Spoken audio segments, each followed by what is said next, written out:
அனைவருக்கும் வணக்கம். நம்ம அடுத்த பகுதிக்கு போறோம். அடுத்த பகுதி வந்து pressure, atmospheric pressure, gauge pressure, total pressure அப்படின்ற பிரஷரை பத்தி பார்த்தோம். இப்போ அட்மாஸ்பியரிக் பிரஷரை மெஷர் பண்ணக்கூடிய மிக முக்கியமான ஒரு கருவி மெர்க்குரி பாரோமீட்டர். அந்த மெர்க்குரி பாரோமீட்டரை பத்தி பார்க்க போறோம். ஏர் பிரஷர் அப்படின்றது 2 பாரோமீட்டர்னால மெஷர் பண்ணப்படலாம். ஒன்னு அனிராய்டு, இன்னொன்னு வந்து மெர்க்குரி. நம்ம எல்லாருக்கும் தெரிஞ்ச ஒரு பாரோமீட்டர் அப்படின்றது வந்து மெர்க்குரி பாரோமீட்டர். அந்த மெர்க்குரி பாரோமீட்டர் எப்படி கன்ஸ்ட்ரக்ட் ஆயிருக்கும் அப்படின்னாக்க, ஒரு சின்ன பாத்திரம், அதுல மெர்க்குரி இருக்கு முக்கால் பகுதி. அதுக்குள்ள ஒரு டெஸ்ட் முழுக்க மெர்க்குரி ஊத்து தலைகீழ கவுத்தோம்னாக்க, வெளியில இருக்கக்கூடிய அட்மாஸ்பியரிக் பிரஷர்னால இந்த மெர்க்குரி காலம், ஹைட் ஆஃப் த மெர்க்குரி காலம் வந்து 760 மில்லிமீட்டர் 29.92 இன்ச்சஸ் இருக்கும் அப்படின்னு இப்ப நம்ம நிரூபிச்சு காமிக்க போறோம். அது மட்டும் இல்லாம இந்த மெர்க்குரி பாரோமீட்டர்ல இந்த மேல இருக்கக்கூடிய இந்த வெற்றிட பகுதி ஃபுல்லா பாதரசம் இருந்தது. பாதரசம் பிரஷர்னால கீழே இறங்குச்சு. வெளியில இருக்கக்கூடிய அட்மாஸ்பியரிக் பிரஷர் ஒரு பிரஷரை கொடுக்குது. அதனால மேல இருந்து முழுக்க அந்த பாதரச தம்பை இறங்காம ஒரு குறிப்பிட்ட உயரத்துல இந்த பாதரச தம்பை நிற்குது. இந்த பாதரச தம்பை எவ்வளவு உயரத்தில் நிற்கும், அந்த உயரத்தினுடைய அளவுக்கும் வெளியில இருக்கக்கூடிய அட்மாஸ்பியரிக் பிரஷருக்கும் என்ன தொடர்பு அப்படின்றத இப்ப நம்ம ஒரு வீடியோல பார்க்க போறோம். Our next segment on fluid statics is the barometer. A barometer, what is that? Well, it meters something. It measures something. So the word meter means measure and the word bar means pressure. So a barometer is actually a pressure meter. And the very first one that was ever built was built by Torricelli in the 17th century, way back in Italy. And the way he did that, and actually it's an experiment that has been repeated many times, and that was even done by my physics professor when I was in high school, which of course nowadays is a big no-no, but because it involves mercury.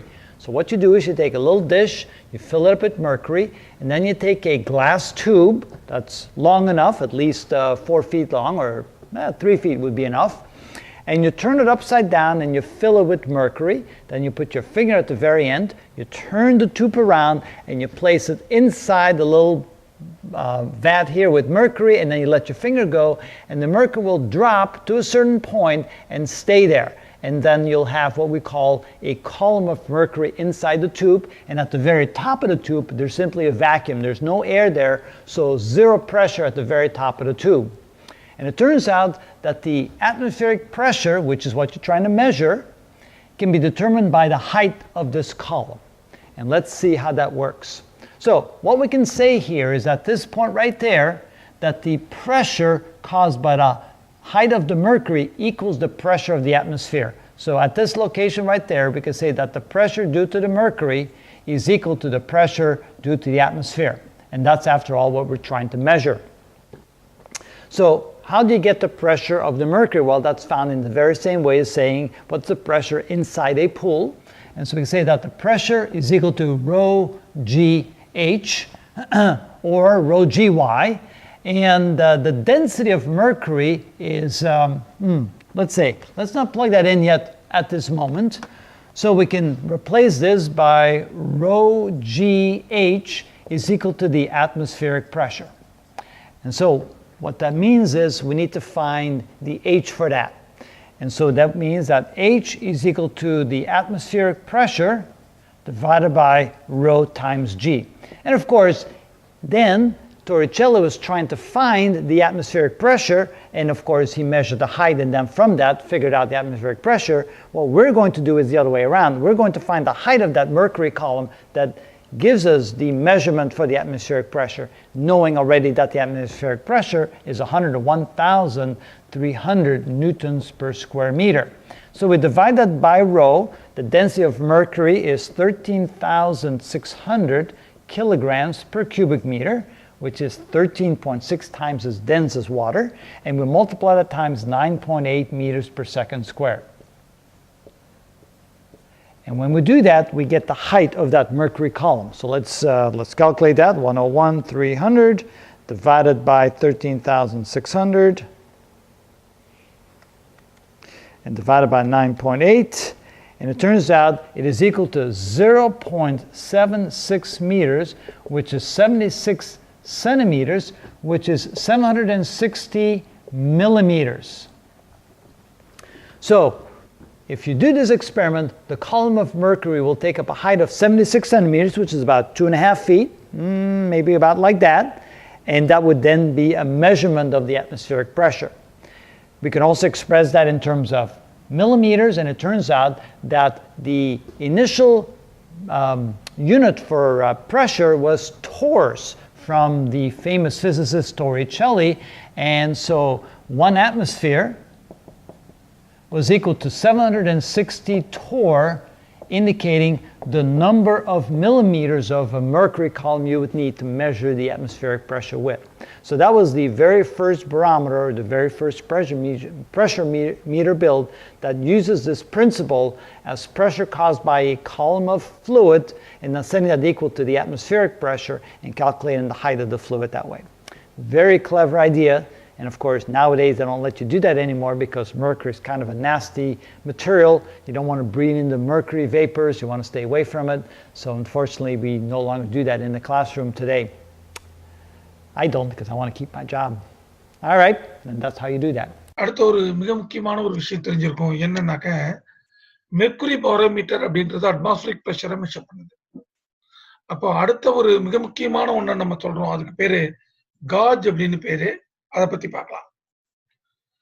அப்போ 2 type of barometer இருக்கு, mercury and aneroid. இப்போ mercury barometer பத்தி பார்த்தோம். அடுத்தது வந்து மிக முக்கியமா நம்ம பார்க்கக்கூடிய ஒரு விஷயம் வந்து காஜ் பிரஷர் அப்படின்னு சொல்லிட்டு, ஒரு லிக்விடோ அல்லது ஒரு கேஸோட ஒரு கண்டெய்னர்ல இருக்கக்கூடிய கேஸோ அல்லது லிக்விடோட பிரஷர் மெஷர் பண்ணோம்னா அதுக்கு பேரு காஜ் பிரஷர்னு பேரு. அப்ப அப்சல்யூட் பிரஷர் அதுல இருந்து அட்மாஸ்பரிக் பிரஷரை மைனஸ் பண்ணிட்டோம்னாக்கா காஜ் பிரஷர் கிடைக்கும். உண்மையா காஜ் பிரஷர் அப்படின்றது என்னன்னாக்க, இங்க இருக்கக்கூடிய இந்த பல்புன்ற கண்டெய்னருக்குள்ள ஒரு கேஸ் இருக்கு. இதனுடைய பிரஷரை மெஷர் பண்ணும். இதுக்கு ஒரு யூடியூபை கனெக்ட் பண்ணா போதும். அட்மாஸ்பரிக் பிரஷரும் கேஸ் பிரஷரும் ஒன்னா இருந்ததுன்னா யூடியூப்ல இருக்கக்கூடிய மெர்க்குரி காலம் ஒன்னா இருக்கும். காஜ் பிரஷர் அல்லது கண்டெய்னர் இருக்கக்கூடிய கேஸோட பிரஷர் அதிகமா இருந்துச்சுன்னா அந்த ஆம் அழுத்தப்பட்டு இன்னொரு ஆம்ல இருக்கக்கூடிய மெர்க்குரி மேல போயிடும். அப்ப டிஃபரன்ஸ் இன் மெர்க்குரி வந்து நமக்கு உண்மையாக பிரஷரை கொடுக்கும். Gauge pressure is more then the atmospheric pressure. அப்ப யூடியூப் மெர்க்குரியுடைய அளவு. உதாரணமா அட்மாஸ்பரிக் பிரஷர் வந்து கேஸ் பிரஷர் விட கூட இருந்ததுன்னா இப்படி இருக்கும். இந்த 3 நிலைகளை வைத்துக்கொண்டு ஒரு கண்டெய்னர் கூடிய கேஸோட பிரஷரை நம்ம மெஷர் பண்ணலாம். இந்த மெத்தடாலஜிக்கு பேரு காஜ் பிரஷர் மெஷர்மெண்ட் பேரு. அதுக்கு யூடியூப் மானோமீட்டர் ஒரு கருவியை பயன்படுத்துறோம். இப்போ அதை பத்தி பார்க்கலாம். Next, we're going to look at the pressure gauge, and what we're doing here is, let's say we have a tube and we fill the tube with mercury. So this portion right here is mercury. And then on one side we pour water. And of course, since water is less dense than mercury, it will float on top of the water, and it'll push then, of course, the mercury on one side of the tube a little bit higher. And then the question is, what would be the difference in height between the top of the water on one side and the top of the mercury on the other side if the column of water is 15 centimeters high? So how do you do a problem like that? Well, the best way to do is find a place in the tube somewhere where you can say that the pressure is the same. And if I take the very top of the mercury on the left side, which is being pushed down by the water, and I go straight across the other side of the tube to this location right there, I can say that the pressure at this location must equal to the pressure at that location, because there's nothing but mercury underneath all the way to one side and the other side. So I know that the pressure at those points are equal, which means that the pressure over here is caused by this height of mercury, and the pressure over here is caused by this height of the water. So if I call this pressure 1 at this location, and I call this pressure 2 at this location, I can say that pressure 1 equals pressure 2.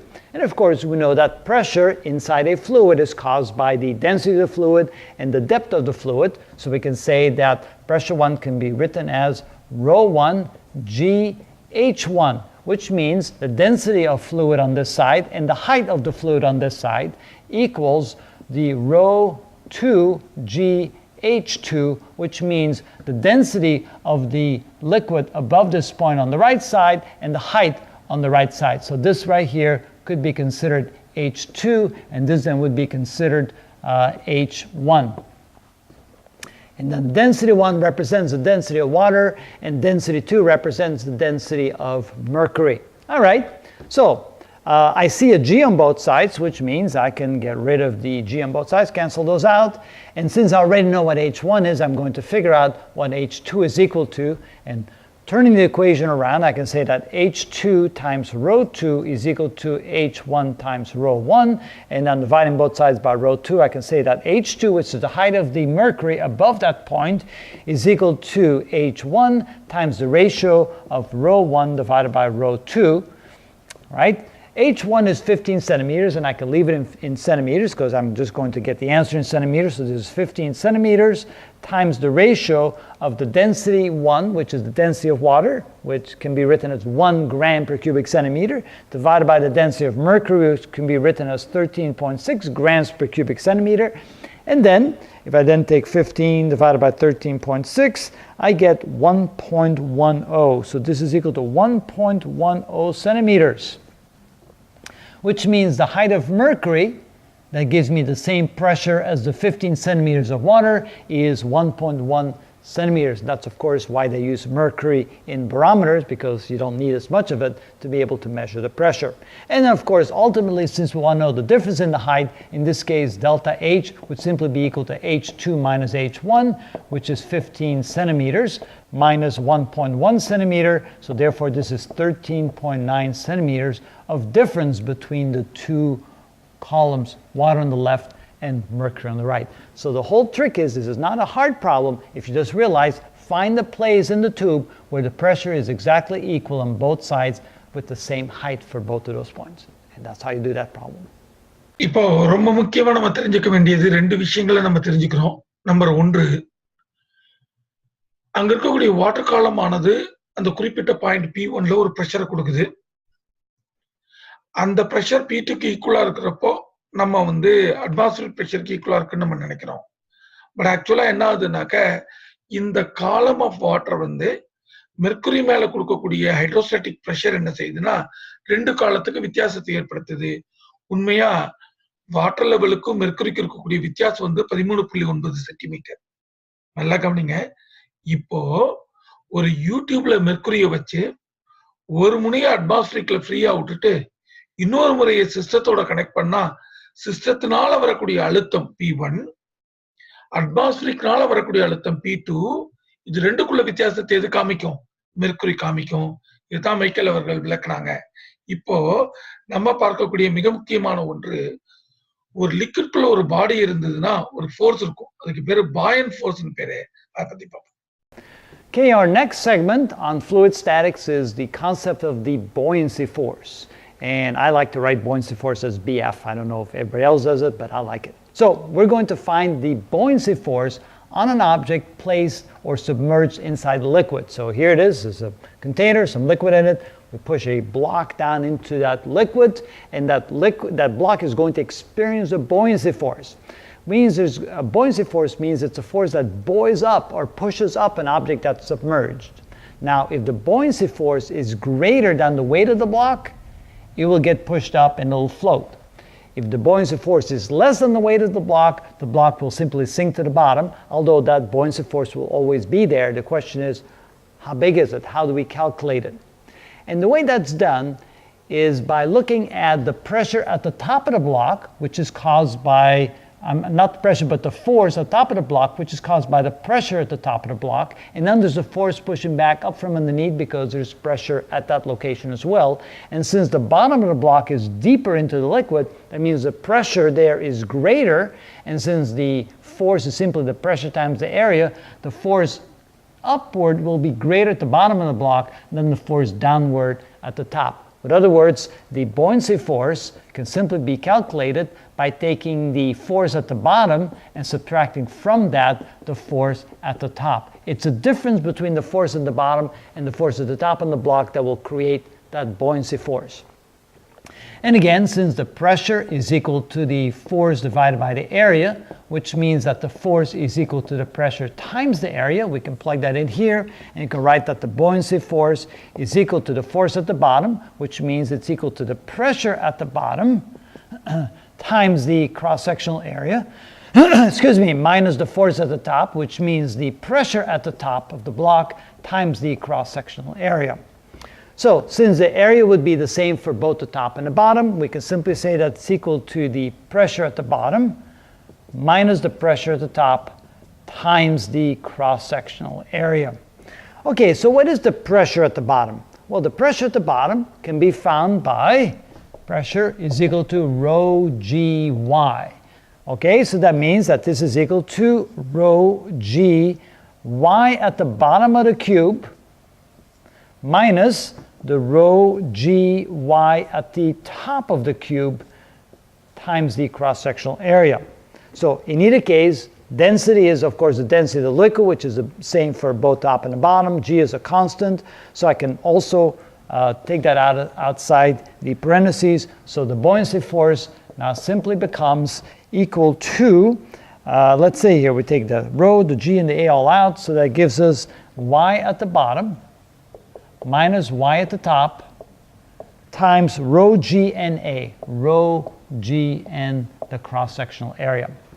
So what is the y at the bottom and the y at the top? Well, the y at the bottom would be the distance from the top of the liquid to the top of the cube, and added to that c, the height of the cube. I just call the height of the cube c. So this is equal to y plus c minus the height from, or the distance from the top of the liquid to the top of the cube, which is simply y times rho g times a.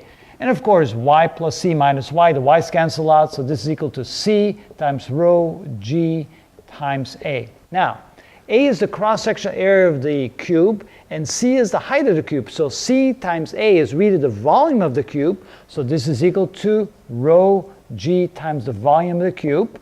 And now let's analyze this.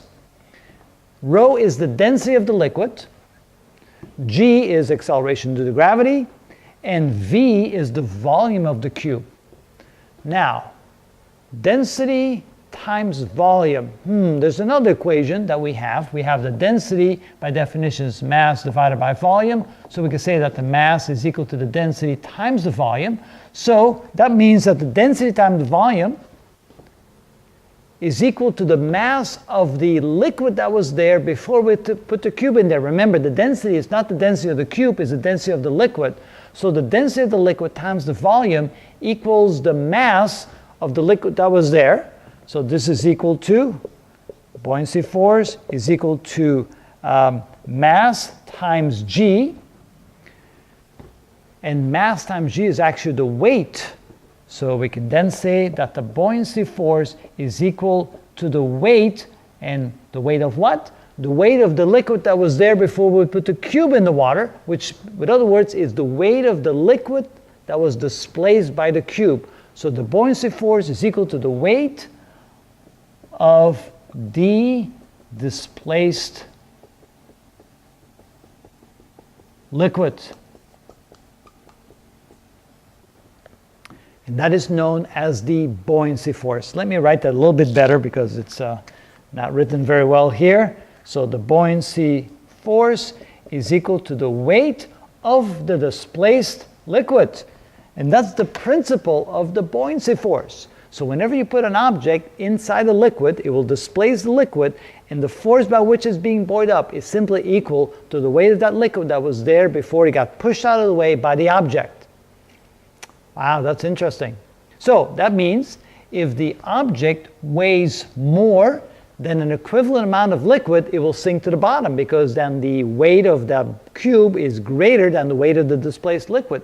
But if the weight of the block is less than an equivalent volume of liquid, then the block will stay afloat, because then the buoyancy force is greater, because the weight of the displaced liquid is greater than the weight of the block, and so the block will then float.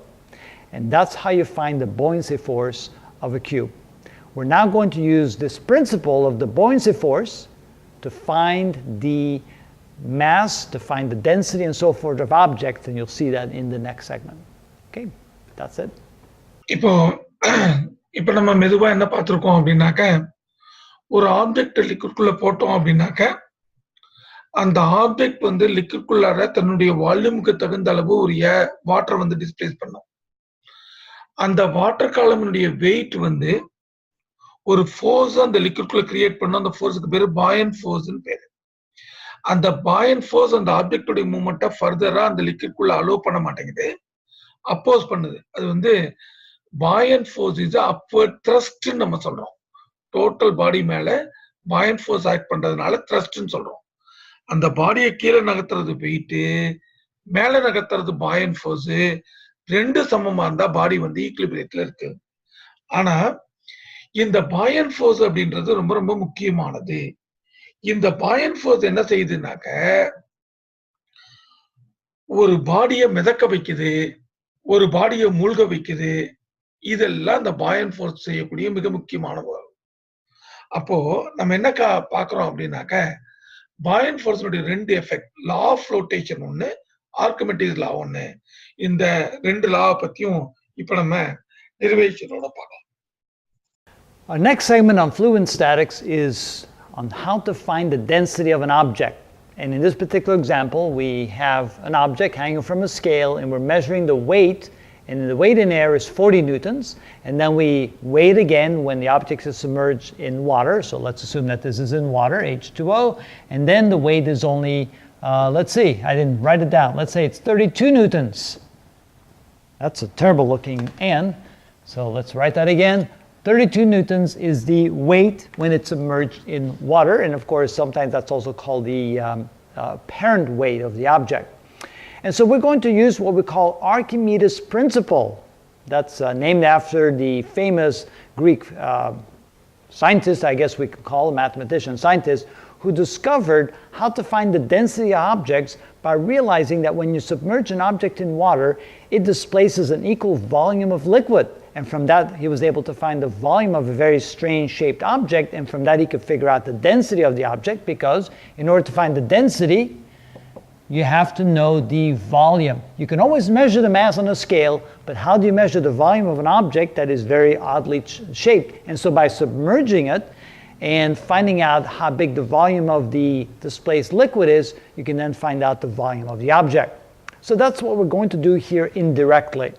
So again, to find the density of an object, we need to know its mass, and then we divide it by its volume. But how do we find the volume? Well, a little trick here. Why does it weigh 40 newtons in the air and 32 newtons when it's submerged in water? Because inside the liquid, it experiences what we call the buoyancy force. And the buoyancy force is equal to the difference in the weight as it's measured in the air to the weight that it's measured as it's submerged in the water, because the buoyancy force pushes back with a force of 8 newtons, so therefore something that would normally weigh 40 newtons now only weighs 32 newtons. So in this case, the buoyancy force is equal to the weight in air minus the weight in water. So in this case, that's equal to 40 newtons minus 32 newtons, which is equal to 8 newtons. And then we've also learned in the previous segment that the buoyancy force is equal to the weight of the displaced liquid. And of course, the equation for weight is W, and W is equal to the mass times acceleration due to gravity. So the buoyancy force is equal to mg. And then we can replace the m by using the definition of density. We can say that the mass is equal to the density times the volume. And so over here we can say that the buoyancy force is equal to the density times the volume times g. Now, this is the density of the liquid, and this is the volume of the displaced liquid, which is also the volume of the object. And so if we can solve this for the volume of the displaced liquid, we can then also say that is equal to the volume of the object. So in this case, we can say that the volume is equal to the buoyancy force divided by the density and acceleration due to gravity. And remember, the density is the density of the displaced liquid. Since we know the buoyancy force, which is 8 newtons, and the density of the liquid, which is water, which is 1,000 kilograms per cubic meter, and then of course we know g, which is 9.8 meters per second squared, we can now calculate the volume of that object. So 8 divided by 1,000 divided by 9.8 is equal to 8.16 times 10 to the minus 4, and of course the standard units for volume is cubic meters. So it's a small object. Now we can go ahead and measure or calculate the density, because it says here that the density is equal to the mass divided by the volume, and the volume we now have. But what about the mass? We didn't measure the mass, we measured the weight. And of course, we know that the weight is equal to the mass times g. That means that the mass is equal to the weight divided by g. So we take the weight divided by g, that gives us the mass of the object, and that's what we plug in here. So this is equal to the weight divided by g, and then we divide that by the volume that we just found. So this is equal to 40 newtons divided by 9.8 meters per second squared, and take the whole thing and divide it by the 8.16 times 10 to the minus 4 meters cubed. So the mass divided by the volume gives us the density. So we take the inverse of that, multiply that times 40, and divide it by 9.8, and that gives us 5,000. So this is 5,000 kilograms per cubic meter, and that is the volume that we were looking for, the volume of the object. So notice that that is 5 times the density of water. Now this is just a hypothetical question. I don't know if there's any object here that has the density of 5,000 kilograms per cubic meter, but that's the correct answer for this particular problem. Oh, thank you. Yes. Oh, it's not the volume, it's the density that we're looking for. அப்போ Archimedes principal படி நம்ம என்ன பார்க்குறோம் அப்படின்னாக்க, ஒரு object தண்ணிக்குள்ள போட்டோம் அப்படின்னாக்க, ஆப்ஜெக்ட் ஏர்ல இருக்கக்கூடிய வெயிட்டை காட்டிலும் தண்ணியில் இருக்கக்கூடிய வெயிட் குறையுது. அது காரணம் அப்தர்ஸ்ட் நமக்கு தெரியுது. இதை வச்சு இப்ப அவர் என்ன கண்டுபிடிச்சாருனாக்க டென்சிட்டி கண்டுபிடிச்சார். அப்போ ஃப்ளூயிட் ஸ்டாட்டிஸ்டிக்ஸ்ல பார்த்தீங்கன்னா ப்ரெஷர்னா என்ன, ஃபோர்ஸுக்கும் ஏரியாக்குள்ள ரிலேஷன் என்ன, கான்டாக்ட் ஏரியா பொறுத்து எப்படி மாறும். ரெண்டாவது, ஒரு லிக்விடுக்குள்ள ப்ரெஷர் அப்படின்றது ஹெச்டிஜின்னு வச்சுக்கிறோம், டெப்த்தை பொறுத்து மாறுது. அட்மாஸ்பியர்ல ஹைட்டை பொறுத்து ப்ரெஷர் குறையுது, ஆனா லிக்விட்குள்ள டெப்த்தை பொறுத்து ப்ரெஷர் கூடுது அப்படின்றத பார்த்தோம். ஒரு லிக்விட் சர்ஃபேஸ்ல ஏதாவது ஒரு பாயிண்ட்ல ப்ரெஷரை கொடுத்தோம்னாக்க, ஃபோர்ஸை கொடுத்தோம்னா அது எல்லா பாயிண்ட்லயும் ஈக்குவலா பரவுன்றதுக்கு பேரு பாஸ்கல் லானும், ஈக்குவலா பரவுறதோட ப்ரெஷரை ஈக்குவலா மெயின்டைன் பண்ணுன்றத டிரான்ஸ்மிஷன் லானும் பாஸ்கல்ல சொன்னோம். இதை வச்சு பிரம்மா பிரஸ், ஹைட்ராலிக் பிரேக்கு போன்ற இன்ஸ்ட்ருமெண்ட்ஸ் பாஸ்கல் லால எப்படி ஒர்க் பண்ணுதுன்றத பார்த்தோம். அதே போலவே ஆர்கிமெடிஸ் பிரின்சிபலும் லாஸ் ஆஃப் ஃப்ளோட்டேஷனும் பார்த்தோம்னாக்க ஃப்ளூயிட் ஸ்டாட்டிஸ்டிக்ஸ் முடியுது. கடைசியா ஒரே ஒரு derivation. And here it's the same type of problem. Find the density of an object, but with a slightly different angle on the whole thing. Let's assume that we have a scale. We put a cup with some water on it, and it measures the total weight of that cup and water as 100 newtons.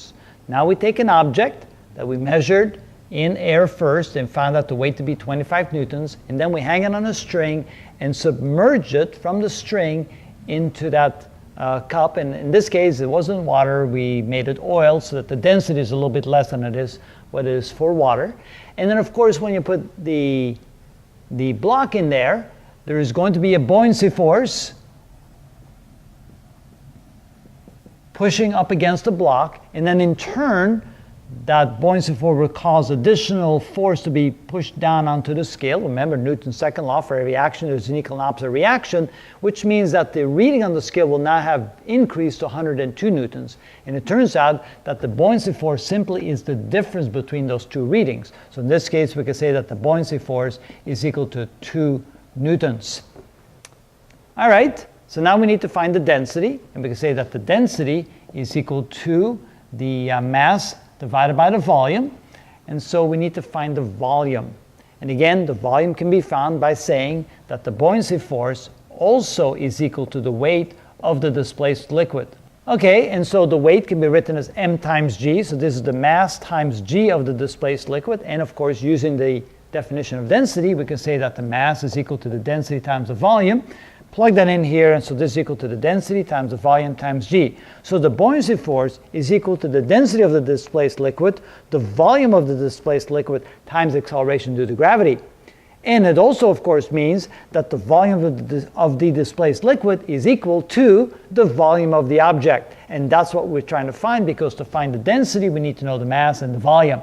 The mass can be found from this, but the volume has to be found from Archimedes' principle.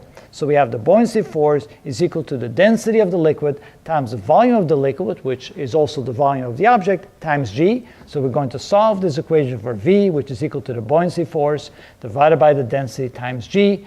The buoyancy force is 2 newtons. The density of the liquid is 800 kilograms per cubic meters. The g is still 9.8 meters per second squared. And that will give us the volume of the object. So let's figure out what that is. It's 2 divided by 800 divided by 9.8, and we get 2.55 times 10 to the minus 4, and of course that would be cubic meters because we're finding the volume. And then to use this equation right here to find the density, we could say the density is equal to the mass divided by the volume that we just found. But to find the mass here, we have to say that the weight is equal to the mass times g, or the mass is equal to the weight divided by g. So that means that this is equal to the weight of the object in air divided by g divided by the volume. Plug in the numbers that we have 25 newtons for the weight divided by 9.8 meters per second squared. And then take the whole thing and divide it by the volume, which we just found, which is 2.55 times 10 to the minus 4. And let's see what that gives us. So take the inverse of that. Oh, just to be complete, I should put down the units. There we go. So we take the inverse times 25 divided by 9.8, and I get 10,000. So the density is equal to 10,000 kilogram per cubic meter. What has a density of 10,000 kilograms per cubic meter? Silver is pretty close, so maybe it's a little cube of silver. Who knows? Anyway, that's how you do that. Again, same principle. The buoyancy force, by definition, is the weight of the displaced liquid, which allows us to find the volume of the object submerged. And that's how you do that.